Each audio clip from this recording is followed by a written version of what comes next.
Welcome back to Miles Morales Spider-Man right here at Comicstorian, your home for audio dramas, read by me, Benny. I take your favorite comic book storylines, break them down into digestible bites to allow you to keep up with your favorite storylines while getting on with your busy day and building up your collection of comics. Today we're going to be covering Spider-Man Miles Morales 7, 8, and 9 off of the current run. When we last left off, they basically just set up the new status quo for Miles as the friendly neighborhood, small-time Spider-Man in comparison to Peter Parker Spider-Man. So if you enjoy this, hit that like button. Don't forget to let me know in the comments down below that you want more Miles, and let's get into issue 7 to start this. After finding a file in Tombstone's penthouse with information about his uncle, Aaron Davis, Miles had to pay him a visit to fully understand his involvement with the supervillain. As Miles steps out of the cab, Aaron opens up his door telling him, "Long time no see, Miles." And Miles asks if that's all he has to say to him. Nothing about where he's been for the last few months. But as the two just stare each other down, Miles brings him in, hugging him, and Aaron says that he had to disappear for a bit. Set some things right, but he's back, and it's damn good to see a friendly face. Had to pull a few favors to get things settled though. Got myself a clean slate. No more of that criminal life. Miles walks in, looking at the well-furnished apartment, asking if he wants to know how this is all being paid for. Aaron asks, "What, are you my PO now?" It's all legit money. Sold the Iron Spider suit back to Tony Stark. It was based on his design and he paid a ridiculous amount of money to get it out of circulation. But how about we talk about something else? How's your life going? Miles sighs. Well, that's pretty messed up if I can be honest. Can't find any time to study, got dumped. However, that's not why I'm here. I'm here about Tombstone. After a recent raid on his safe house, he had something on his desk. Miles pulls out a picture of Aaron in the Iron Spider suit. And after looking at it for a moment, Aaron asks, "Is this my nephew asking? Or Spider-Man?" Miles asks, "Please don't make me feel like a snitch, Uncle Aaron." And Aaron places his hand on Miles' shoulder, telling him, "Tombstone tried to recruit me for his silly little gang, but I told him no. I'm out of that life, word to God." Miles looks at him. "I hear that, and I'm proud of you, Uncle Aaron." But as soon as Miles gets ready to leave, he hears something explode off in the distance, and Aaron tells him, "Go do what you gotta do. Take care of business, Spider-Man." As Miles hurries down the street, he runs into Bombshell heading in the same direction, and he asks, "Did you hear the explosions too?" And Bombshell asks him, "How could I not? And what exactly is that thing?" Up over the buildings, a giant mechanical drone climbs out stating, "Target acquisition error, system reboot required." It then begins to fire down on the two heroes, but as Miles rolls out of the way, he gets hit by one of the stray shots. Bombshell tries to follow up, but her attacks keep barely missing, and she yells, "It's too damn fast!" Miles jumps back up, webbing some of the light posts, stating, "You can't aim for where it is, you gotta aim for where it's going." Once the webbing is in place, the drone flies into it, getting tangled up, allowing Bombshell to focus one of her blasts and take out the machine for good. As that drone is falling to the ground on fire, Bombshell takes out her phone, telling him, "All right, need a pick of this one. Saving Brooklyn before noon? Well, I guess it's technically 12:18. Miles hears the time and he yells, "Shoot! I'm supposed to meet my parents for brunch and I'm already late." Bombshell tells him to go ahead. She'll make sure everyone's okay. So he hugs her, telling her, "You make a great hero." And he quickly webs off. Later at the restaurant, rushing in, he begins to apologize for being late. That there was a killer drone on the loose, but Spider-Man and his friend took care of it and nobody got hurt. Even though they know that Miles is Spider-Man, his parents tell him that must have been something. And his father, Jeff, asks, "How are things?" Miles sighs, telling him that the week was mostly good. Barbara dumped him though. Got tired of him keeping secrets.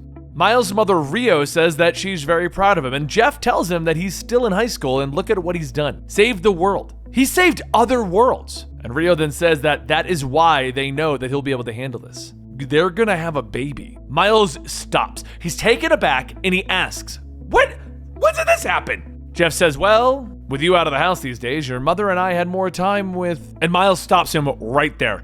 No. You know what? Never mind. This is already getting weird. But also, most of all, congratulations. Just then, Miles' phone beeps and he says that he's almost forgot.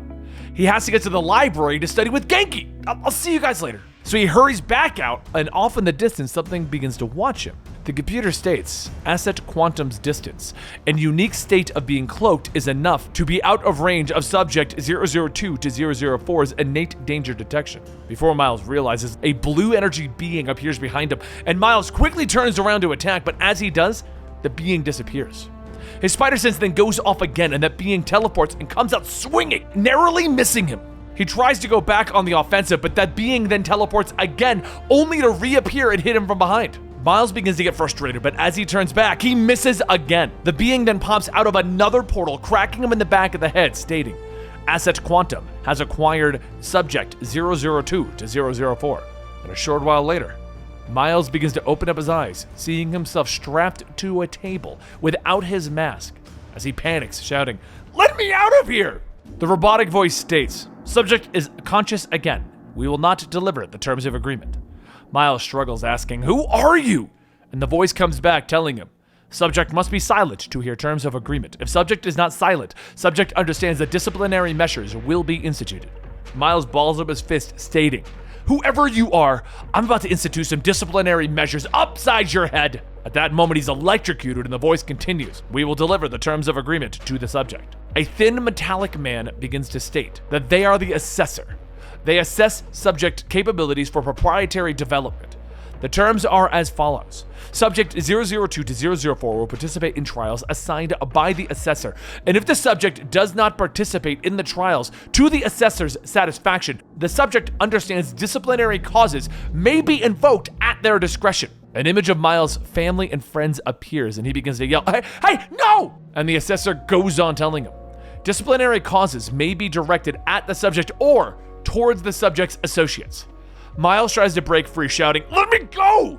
And the Assessor tells him that the subject will now rest for 4.5 hours, as detailed in the preparation clause. The subject will remain attached to all monitoring devices. Lights are now being extinguished.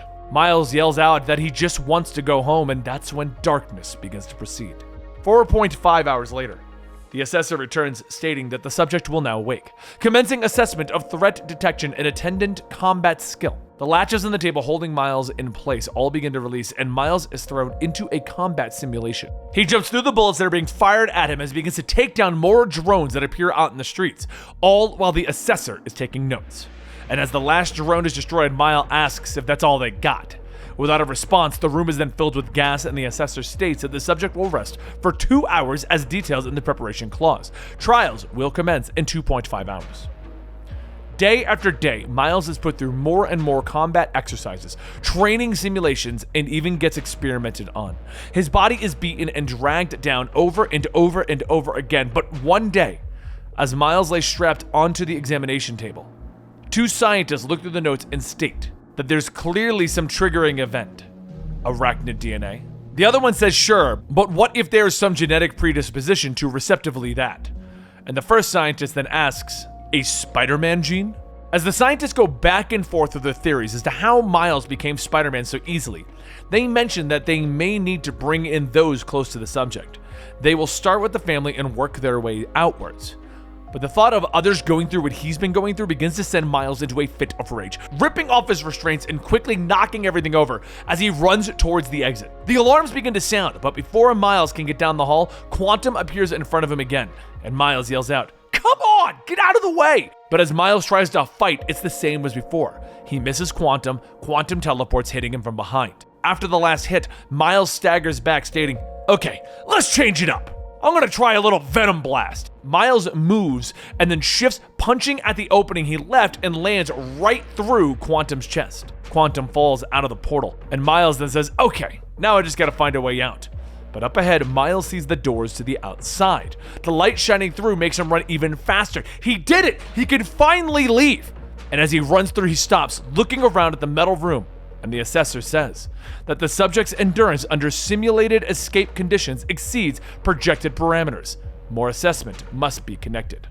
As the days begin to pass, back at Miles' home, Rio and Jeff are in a panic, trying to find out what happened to their son. Jeff says they need to think this through. Miles could be off being Spider-Man and they can't blow his cover. But Rio shouts, "It's her son out there! They have to find him now!" That's when there's a knock at the door, and as Jeff opens it up, Aaron says, "Hey, what's up, little bro?" Jeff asks, "What in the hell? How long have you been in town?" Aaron walks in, sits down, and it states that he knows he's not really welcome here. But they notice that Miles is missing, right? Well, he might have an idea as to where Miles is. Rio yells, asking, "Wait, this is your fault? Is this one of your criminal buddies?" Jeff tries to calm her down, and Aaron tells him, No, it's cool. Plenty of reason for both of you to doubt me. Look, we all know about Miles' big secret. After he stopped by the apartment on Saturday, there was an explosion and Miles ran off. Now, I may not be the Iron Spider anymore, but I had a feeling I should have followed. After some snooping, I found a building off Dumbo where Miles might be. We need to get some gear and go check it out. Later in Red Hook, Jeff and Aaron walk down a dead-end alley, and Aaron says that this is it. Hopefully she's— Sorez, are you— Suddenly, a hidden door opens up and a woman steps out stating that she got the message. The word on the street is that he's out of the life. So what is he doing here?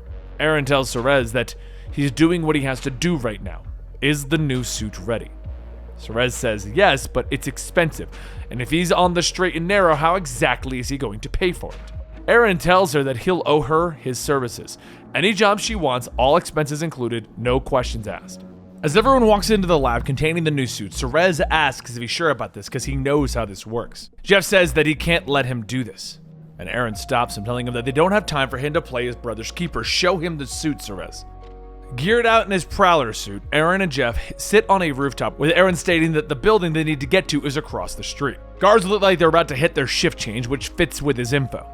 Jeff asks how did he get his info, and Aaron shrugs, telling him, just some of my criminal buddies that Rio was talking about earlier. Jeff says that he knows that Rio doesn't hate him, right? And Aaron laughs, telling him it's all good. Rio's the mother Miles needs. It's all that matters. Now let's hit these fools. Soon the assault on the rooftop begins, with Aaron and Jeff quickly making their way into the building. But as they stop to look around, they see that there really isn't anyone there. Aaron scans the floors and sees that there are people in the basement floors, so him and Jeff move out. As soon as they run into the group of guards, the two of them knock them out before they have a chance to sound the alarms. But then they see one security woman standing by the button, and Aaron says that they must be joking. Jeff asks if she could please not, and the woman slams on the button, running off. As Aaron and Jeff descend, they're forced to fight wave after wave of guards, and as they reach the bottom floor, they charge inside and they see Miles strapped to a table, beaten and barely conscious. Jeff runs over and Miles asks if this is another trick, and Jeff tells him no, son.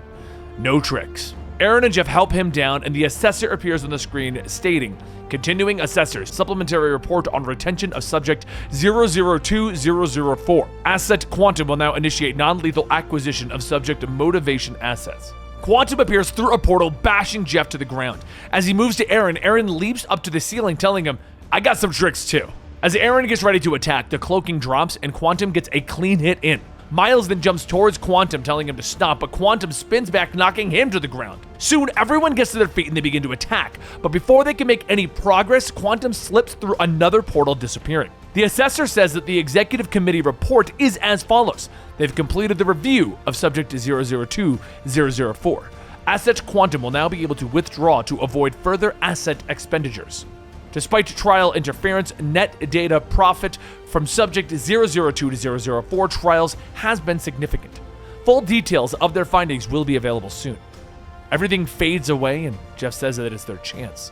Once everyone gets outside, they have a chance to catch their breath, and Miles begins to cry, stating that the experiments they did to him. Jeff kneels down, telling him that his mother will be here. And at that moment, Rio speeds in, jumping out of the car, asking if he's okay. What happened to him? Miles tells her that he just wants to go home. As Rio helps him into the car and drives off, Aaron tells Jeff that under all of that sweetness, his son is a rock. Jeff asks if maybe after they do a little recon, he'd like to come over for dinner. It'd make Miles happy. Aaron pauses for a moment and then hugs Jeff, telling him, yeah, that'd be cool. And that brings us to the conclusion of issues 9 of the Miles Morales Spider-Man storyline that came out in 2019. I hope you guys enjoyed this overall. Don't forget to subscribe to the channel as we bring you more Miles. But don't forget, you're going to get Peter Parker, Spider-Man as well. You're also going to get Venom. You're also going to get more Spider-Gwen eventually. The entire Spider family is going to be coming out and in force along with the Avengers and one of my favorite superheroes, Iron Man. Hope you guys have enjoyed this up to this point, and I will see you next time right here at the Comicstorian channel. Like I said though, don't forget to give that video a like, hit that subscribe button, and we'll see you later.